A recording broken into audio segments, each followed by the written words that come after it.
direita defende uma nação mitológica, muitas vezes fundida ao fundamentalismo religioso. Brasil acima de tudo, Deus acima de todos. Dos bandeirantes caçadores de escravos aos patronos escravocratas das Forças Armadas, do massacre de...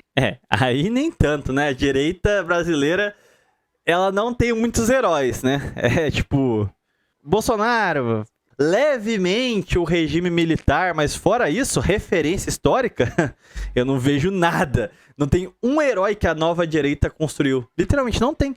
Fala aí, qual que é o herói que a nova direita toma pra si? Um herói histórico? Eu não sei. Canudos, a ditadura militar de 1964, todos são fatos que orgulham e são reivindicados pelo reacionarismo. A esquerda defende os trabalhadores, os índios e os negros, as mulheres, os grupos sociais que foram vilipendiados desde a colonização, quando foram geradas as classes dominantes.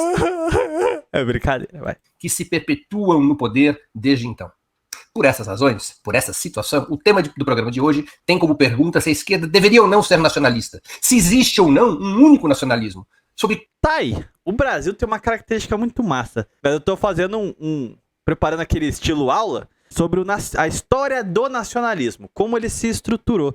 E é engraçado como, por um lado, ele tem uma origem muito ligada a um regionalismo, a um elogio do heroísmo patriarcal, seja na Casa Grande, na bandeira, na civilização do couro, que, né, pegou desde o semiárido nordestino até os pampas gaúchos. Essa civilização que se estruturou, de um lado tem esse elogio a esse sertão patriarcal, e de outro lado, o Brasil, ele tem a cara de Macunaíma, ele tem a cara do elemento passivo, porque o nacionalismo brasileiro não é hostil, ele é essencialmente defensivo. Então, ele é esse âmbito de trocas de influências e que a esquerda, quando você quer fazer um nacionalismo meia bomba, ela superpotencializa essa característica de pacificidade do nacionalismo brasileiro, que em si não é uma característica ruim, cara. Mas eu acho que esse vai ser o ponto que ele vai chegar, porque esse é o único flanco em que a esquerda pode ter um nacionalismo que fale, mas eu sou contra o homem. Um país periférico como o Brasil, historicamente, sofre uma dupla situação de exploração. A primeira delas é interna, aquela a qual suas classes proprietárias submetem a maioria do povo, especialmente as classes trabalhadoras, com todos os componentes de opressão racista e patriarcal. A segunda situação de exploração é externa, isso é, a subordinação do desenvolvimento nacional aos interesses de estados coloniais e imperialistas ao longo da nossa história.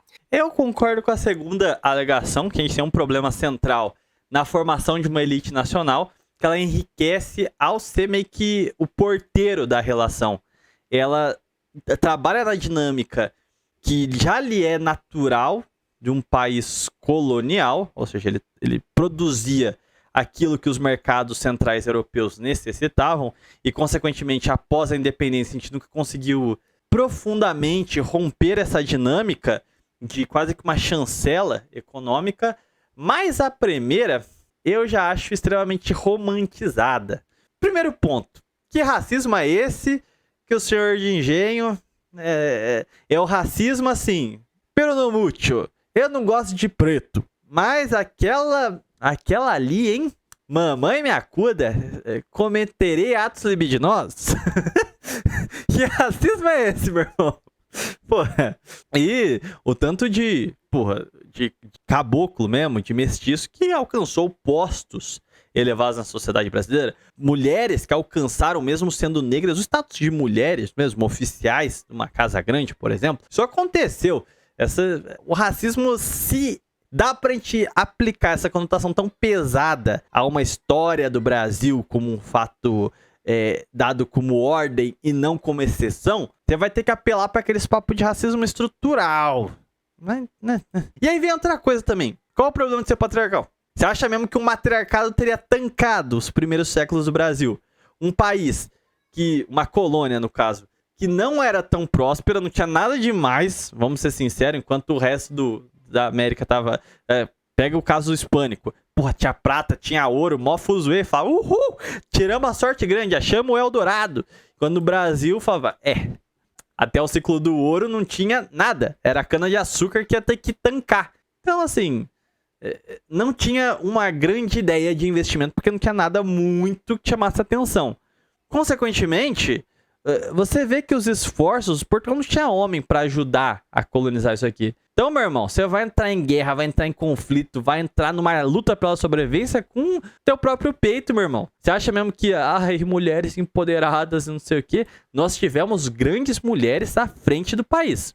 Dentro de suas regiões, sim. A própria a Índia Paraguaçu, você vai pegar a própria Índia Bartira. Foram grandes mulheres. Agora, isso não implica em dizer que um matriarcado funcionaria, porque a lógica matriarcal é completamente contrária a uma noção que precisa de guerreiros e precisa se estruturar do zero, saindo do paleolítico. As classes proprietárias do nosso país, desde a sua formação no início da ocupação portuguesa, sempre foram uma extensão, por assim dizer, um puxadinho do poder colonial.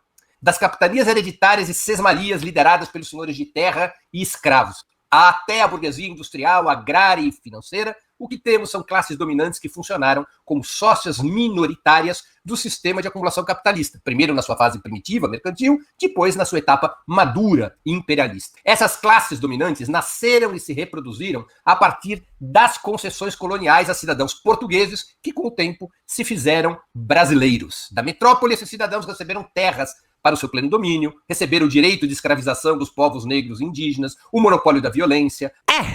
Aí entra algumas questões controversas, né? Lógico, a lógica central foi a lógica de fidalguia, né? A concessão a portugueses que vinham para cá empreender nessa lógica quase comercial, mas se mostrou muito mais uma lógica de continuidade da reconquista, né?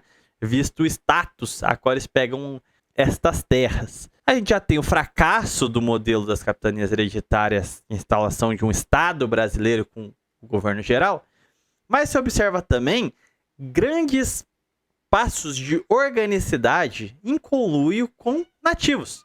Por exemplo, o Tibiriçá é um dos casos mais célebres, né, da história. Mas também Araribóia, que foi reconhecido seu direito sobre a terra de Guanabara. Ou seja, não é uma história tão preto no branco. São exceções? É evidente que sim. Mas não existe um caráter de apartheid, como é o modelo inglês, por exemplo.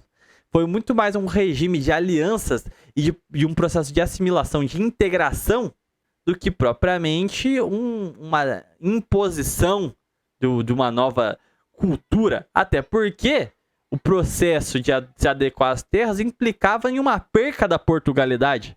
A brasilidade surge aí, no ato de europeizar o indígena e indianizar o português. Isso é a brasilidade em síntese, né?